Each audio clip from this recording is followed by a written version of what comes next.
Hello and welcome back to the channel. Let's talk about the astrology for December 27th to December 29th. I actually think this is a really cool energy to finish off the year with, if I'm being completely honest. I think this is the kind of energy that gives us an opportunity to slow down over the next couple days and really reflect on what fires we were forged through in 2024 and what we've decided to leave in 2024 and not bring with us into 2025 based on those fires that we went through. Now, if you're new to my channel, you might know that we look more at the esoteric astrology, we look at asteroids, we look at goddess points. I do address the main pieces, the planets, the sun, the moon, the Chiron, things that you're more used to in astrology, but we go a little bit deeper over here. We have a little bit more fun over here. So be prepared for that because that is the foundation of this today. First thing I want to look at, and that's why when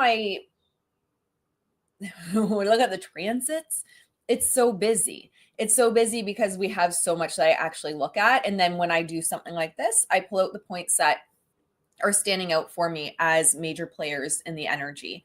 Now, the first thing that we're going to go to is the sun. The sun with Vulcan and Pallas Athena. For me, it's funny. For a lot of people, the sun's going to be the first thing that grabs their attention. It's not usually the first thing that grabs my attention. And sitting with Vulcan and Pallas Athena is very telling for the energy this weekend and leading us up into 2025. What we're looking at here is going into the deep inner worlds and a gift and an opportunity for introspection.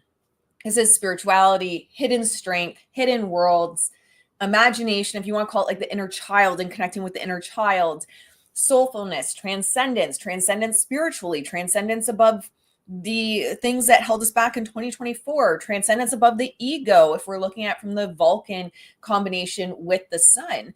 But there's this transcendence that's happening and this transcendence over the unseen realm. What are the cycles that you are leaving in 2024? And over this weekend, I would almost represent, or not almost, I would say sit down and journal. Whether it's outside, whether it's in your office, anywhere, sit down and have an opportunity to journal, to get all of those thoughts. There's so much research that shows just writing things out is powerful. Just get it out. Like, give yourself an opportunity to do spring cleaning in the winter at the end of the year, but internal, hidden realm, introspective spring cleaning and get it all out. The Vulcan, I love Vulcan as a point to look at. This is thought to be the sole ruler of Taurus when we're looking at esoteric astrology, which is my approach. And when we look at the role of the Vulcan, it's to guide the seeker, you, this weekend, upon the first steps of the journey. And this, I never think anything's a coincidence. It is exactly as it's meant to be. And the sun with Vulcan this weekend is illuminating the inner realms and the first steps to go deeper into them, to release what needs to be released so that you can step into who you're meant to be and what you're meant to do in 2025. Now, if we look at the two of them, Vulcan in this position can represent like a fiery drive, especially if 2024, I work with a lot of spiritual entrepreneurs, a lot of healers and light workers and starseeds and help them build their business and scale their business. In 2024, for a lot of people, myself included, for pretty much everyone, it was trial by fire. Everyone was in the flames, their inner flames, the outer flames of the external world. It was a tough year all around. And what I'm finding is for so many people, myself included, the end of this year is like there's this fiery drive, this renewed sense of, I've burned away what I need to burn away, and this is my direction forward. Now, something to be careful of with this position of the sun and Vulcan in the 12th house is that this fiery drive can also consume you. And it can consume you from the point of ego, right? So the ego kind of takes over and the ego says, this is how it has to be. This is what we need to do. This is how things need to look. And when the ego takes over, it does consume you. And it's not this soulful, aligned step forward or few steps forward you're taking this weekend. It's like the ego starts to consume you. And I do believe there's a lot of people in this world that can build businesses, build brands, and offer services that aren't in alignment with who they be. That's not you. That's not you. And so what you'll find is if you're using this energy right now and this fiery drive from Vulcan to not really look at the sun in 12th house, the deep inner world, the introspection, the hidden strengths, the hidden gifts, it's time to release and let go of. If you're just using it as a fiery drive, like ego, these are my goals, these are my goals, these are my goals. 2025 is going to be it's going to be a tough road. It's going to be a tough road. It will. Or you have the opportunity to reflect this weekend. And Vulcan as well, when we're looking at Vulcan, this energy this weekend is retrograde. So it is a reflective point. There's a lot of retrograde energy as we finish out the year and ring in 2025. There's a lot of retrograde and introspection happening right now. Now, when we're looking at the sun in Vulcan as well, this can feel like a very almost intangible energy of, okay, so I go into my inner world, I look at what's there, I, reflect on all the fires I walk through this year. And now what? Well, you're in luck because you have Pallas Athena hanging out with the sun in Vulcan. This is now Pallas Athena in this placement can indicate a tendency to consider long-term consequences of actions. And this can be bad or good, right? Because if you're in kind of the shadow of the Vulcan and pushing through with ego, well, Pallas Athena might be using her strategy and her intellect to over strategize and not follow soul, right? Like this is all ego led. Well, what the Vulcan in this position is trying to help you do is to detach from just serving and feeding the ego. Come back into soul, come back into your heart space, come back into what your path is.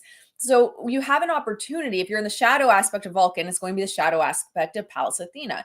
If you're aligned with the Vulcan, it's going to be aligned with Athena. And that strategy that she brings to the picture, that grounding into like tangible, all right, these are the first steps supported by strategy, has an opportunity to support you. She has an opportunity to support you when it's like truly from heart. So when we're looking at maybe from a business perspective with Pallas Athena, you can use your problem solving skills and her energy this weekend to negotiate. Maybe there's a deal on the table, maybe you're writing a book, you're negotiating that, or there's something, a partnership you're negotiating, but also just solutions in your business. Maybe in 2024, what you realized is that you were really off track, and that's okay. We are all, I find in the spiritual community, there's two tendencies. There's a tendency for people to judge each other on their evolution and who they be and their times of struggles. And then there's the other side where it's like, yeah, I get you because we're all going through it. And that's what I love about the spiritual community, because for us, our business is inherently tied to our own spiritual evolution. And there's going to be tough times. There's going to be times where you're in like the void, if you will. And there's going to be times you're on fire, and there's going to be times you're pivoting. And Pallas Athena is supporting you in that of like, let's look back at 2024 and then move forward. Now, we also do have a lot of energy coming through with Mars, and we have a lot of energy coming through with the moon and Aries, the royal star, one of the royal stars. So what we can see here is Mars retrograde. Now, that's going to carry us through the new year. That's not just this weekend. But how I want you to use the energy going into this weekend is looking at, am I avoiding conflict? So if, for example, you're ignoring the inner world, is it to avoid conflict? Maybe it's conflict with self. Maybe it's conflict with your current identity. Maybe it's conflict with others. You can even pull in human design, right? You have like an open or undefined solar plexus and you're avoiding conflicts. You don't want to hurt others.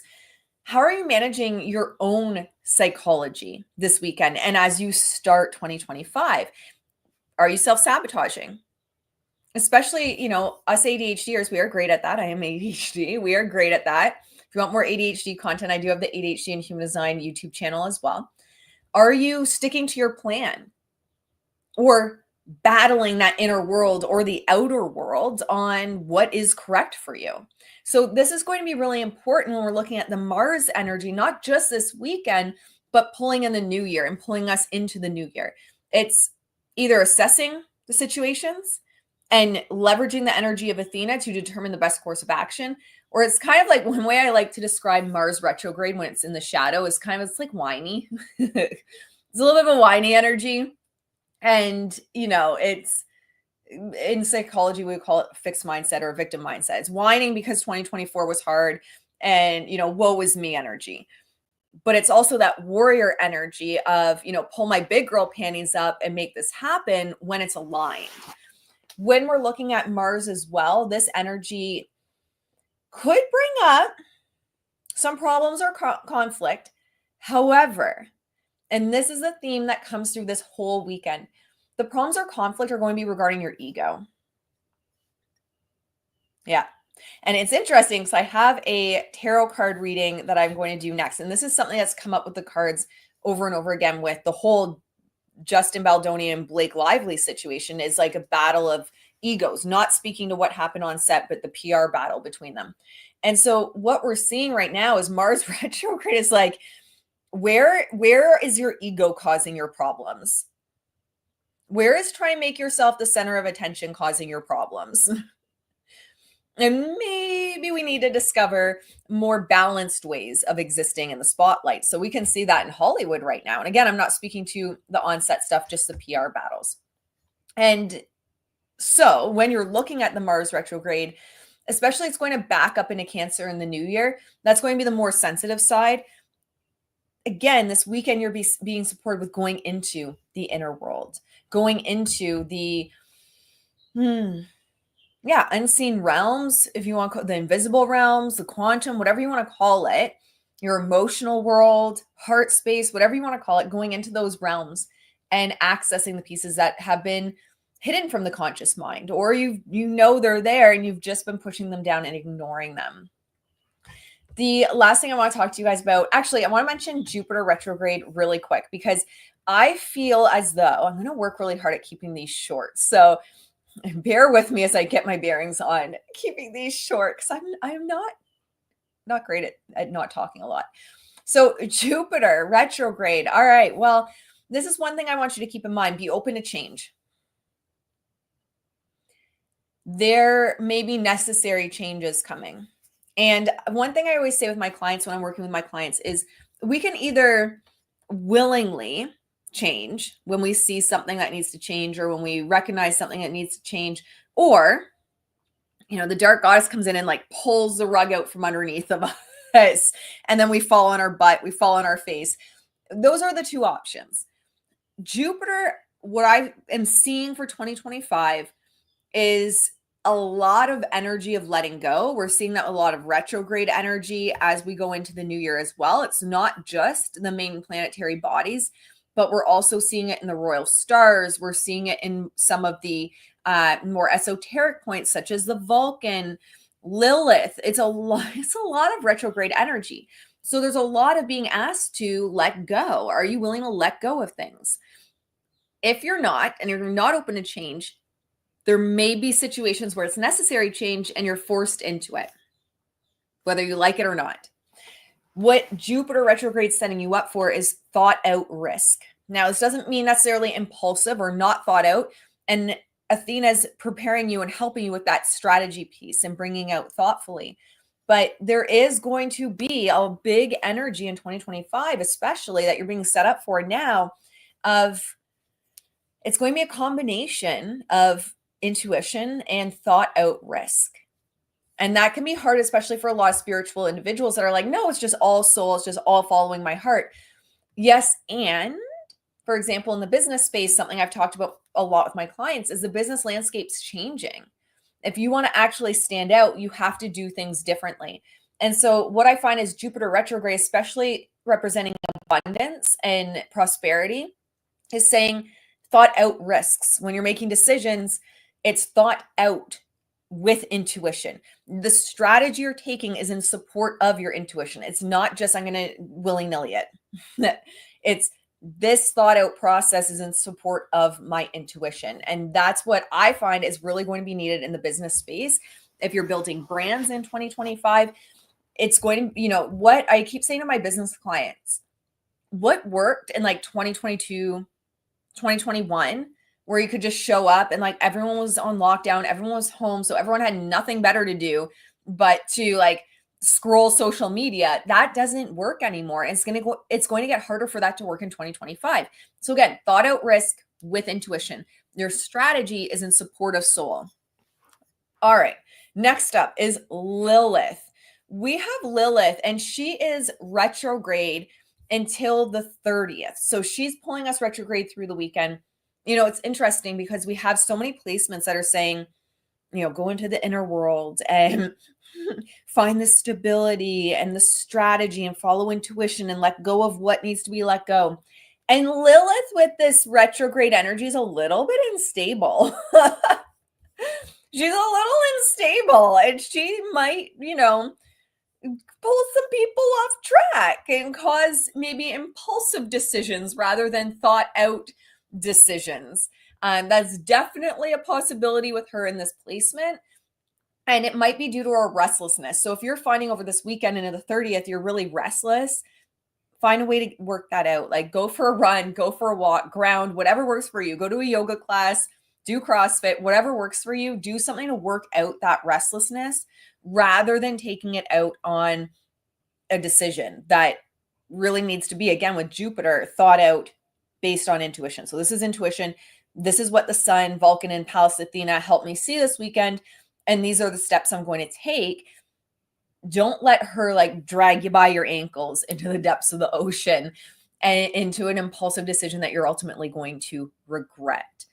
Now, another thing that we look at with Lilith retrograde, it can in many ways represent something that you don't have enough information on to make it clear or comfortable to move forward. So it's also not about this weekend where, everything's illuminated and everything's perfect. Again, when we're looking at Jupiter retrograde and that's carrying us into the new year, thought out based on intuition and start to call that energy and where for yourself. What I see a lot of is people saying, I don't know, but it's a self-sabotage pattern. I don't know what to do, but it's a self-sabotage pattern. I don't know how to move forward, but it's a self-sabotage pattern. Call yourself out, right? Because there's an opportunity here to also look at with Mars as well, right? We just talked about that. What are my self-sabotage patterns and how are they showing up? And Lilith is going to help you with that. Her in Libra as well, at the end of the day, what she's really trying to do here with you is bring balance. Like she's spicy, she's hot, she's a dark goddess, and there's a balanced aspect. So it's, again, even looking at the energy of her retrograde, which is, has the opportunity to be unstable and impulsive, but also this energy of, all right, I can be present when there's not enough information without making these impulsive decisions. So during this time, what I would say, especially this weekend into the new year, looking at in what areas of your life are you feeling stuck and restless, not because it's like an impulsivity restless, but where are you stuck because you feel like you're not actually able to express yourself fully? Number 2, what commitments don't serve you for 2025? It is okay to acknowledge that maybe you overextended yourself and you need to start saying no to things. And maybe it's commitments that you previously said yes to and you need to say no now. I know I have a couple business clients that they were going to launch these offers. And when they were sitting with the energy and just sitting with their business, they're like, what, like looking at the long term, it just doesn't, why am I doing this? Why am I launching this? What does it have to do with anything else in my business? And so they backed out, even though they had started launching it. They're like, actually, I'm going to scrap it. So that's something. What are the commitments that you made that you're leaving in 2024? As well, it's going to be a lot of energy around like creating your own identity outside of like relationships are going to be a big one with Libra and Lilith, but in any realm of life, right? Like where have you, especially for ADHDers, but anyone, masking? Where have you been contorting yourself? Where have you been forcing yourself in 2024 to be something you're not because you think something? And we all do it. There's no shame here. Everyone does it. And someone's a liar if they say they don't. It's just the human psyche. So, you thought you have to be this or do that to be seen as professional or be seen as an expert. You have to be like this or do this for people to love you and for people to accept you. Start to unwind that and look at, in what ways have I been showing up in any area of life, not just business, any area of life, based on I have to be like this for someone to love me. I have to be like this for someone to accept me. And kind of do this reflective introspection throughout 2024 this year. Where is that showing up? How is it showing up? And how can I shift it going into 2025? Last thing I'm going to say is there's going to be a strong desire to connect with another person at the end of this year. Who's that person? Maybe you have been, hyper focused on business this year and your personal relationships started to fall apart. How can you rebuild that? Or how can you rebuild that connection? Maybe it's with your kids. Maybe, I don't know, a friend, a long lost friend that you lost connection with. There was a misunderstanding and you fell out with a friend. But there's going to be a call to reconnect with someone at the end of this year and follow that. Sometimes it is us apologizing. Sometimes we were the catalyst for it and saying, hey, I'm sorry, I really miss you and I want to reconnect. Sometimes it's them and it's just, forgiving, like moving on. Shit happens. No one's perfect. You included, me included. So there is going to be a call to reconnect with someone. And if you're feeling that, then that's for you. All right, my friends, I hope you enjoyed the astrology for this week, and I'll see you on Monday with another astrology report. Bye, guys.